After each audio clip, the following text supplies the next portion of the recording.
The underworld of America's human traffickers operates largely behind closed doors, so it's often hard to believe it's happening. And if you want something really young, that 200 it just costs a little more than that. Sure. But how young you talking? Talk to me. Well, how young do you have? Well, I don't have nothing younger than 14. This is undercover video of someone posing as a John, trying to buy a teenage girl from a trafficker. Researchers say up to 300,000 U.S. children are at risk of being sold each year. 12 is the average age. Now we're seeing 9, 10, 11-year-olds. 11-year-old is so common. Snatched from a middle school, lured through a mall or online. If you think your community is safe, think again. University of Toledo's Dr. Celia Williamson recently reported to the state's newly formed Trafficking Commission. She found more than 1,000 Ohio kids are trafficked every year. This report also put Toledo just behind cities like Miami, Portland, and Las Vegas in terms of raw numbers. But per capita, Toledo is #1 when it comes to traffickers and their victims. Toledo is an origin city. The kids are recruited here and they're shipped across the country. So when the FBI rescues kids, they may find Toledo kids in Las Vegas, in Atlanta, in Pennsylvania, in California. Justice Department and FBI task forces began targeting the problem nationwide in 2003. Toledo became a focus after a 2006 raid at a Pennsylvania truck stop. Almost half of the 150 victims were from Toledo.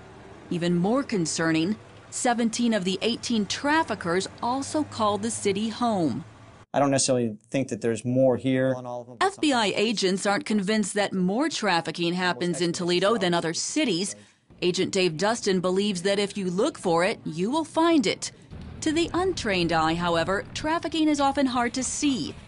The general public can easily tune out hotspots like strip clubs, motels, and truck stops. You're not going to see kids out on the streets in everyday America, because those are more likely to be the recruitment areas. Those are the areas where our kids are at risk of being recruited and then shipped around the country. That lack of visibility tends to discourage public awareness. Ohio's Attorney General Richard Cordray leads the State Trafficking Commission. There's a sense of denial among the general community about human trafficking. There's a desire to believe that that's an international problem, but not an American problem. Almost a year into its work, Cordray's commission has more questions than answers. One question, just why has Toledo become such a trafficking hub? Some possible reasons: its proximity to Canada and crossroads status. Major interstates flank this small, all-American city. Also, many families struggle financially here, and that puts their children at greater risk. And sadly, there's also a generational issue. We're seeing a lot of cases where, with the pimps particularly, that the pimp's father was a pimp or the pimp's mother was a prostitute. Dr. Williamson is leading the state effort to better understand the depth and breadth of trafficking in Ohio and across the country.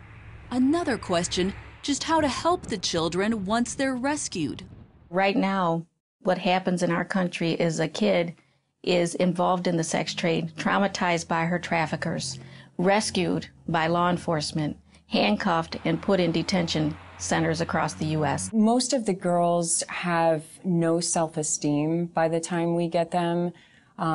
They have been beaten. And many times there is no good place to take these shattered girls. For most victims of trafficking, life off the streets is tremendously difficult, and home is often not a safe place to go. That's why a group of believers here in Ohio is about to open Grace Haven. It's a rehab home for survivors. Grace Haven's first employee, Teresa Flores, is herself a trafficking survivor. Flores escaped in high school and now understands the mind games and why it's so hard to get out. So once you're broken, which is usually through rape or, gang rape, things like that, then they come back and tell you that they love you. And if you love them, you'll do this for them. When it opens later this year, Grace Haven will break new ground. Not literally, but nationally, no other Christian-based shelter like this exists.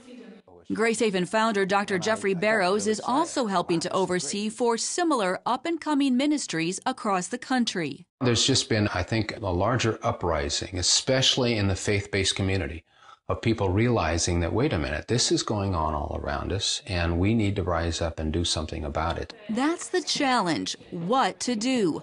Gracehaven will provide residents 24/7 care for a minimum of 9 months.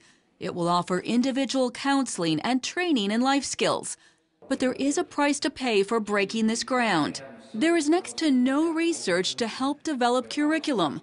Little has been done to understand the best way to rehabilitate the victims of trafficking.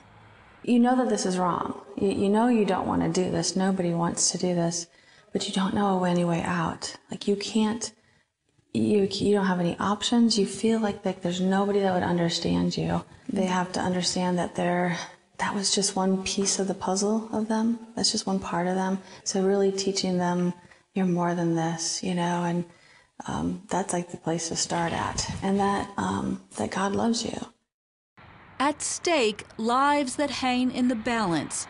Children torn from the streets of Middle America and plunged into darkness. But now, with growing awareness and the outreach of faith, there is more hope than ever. Reporting in Toledo, Heather Sells, CBN News.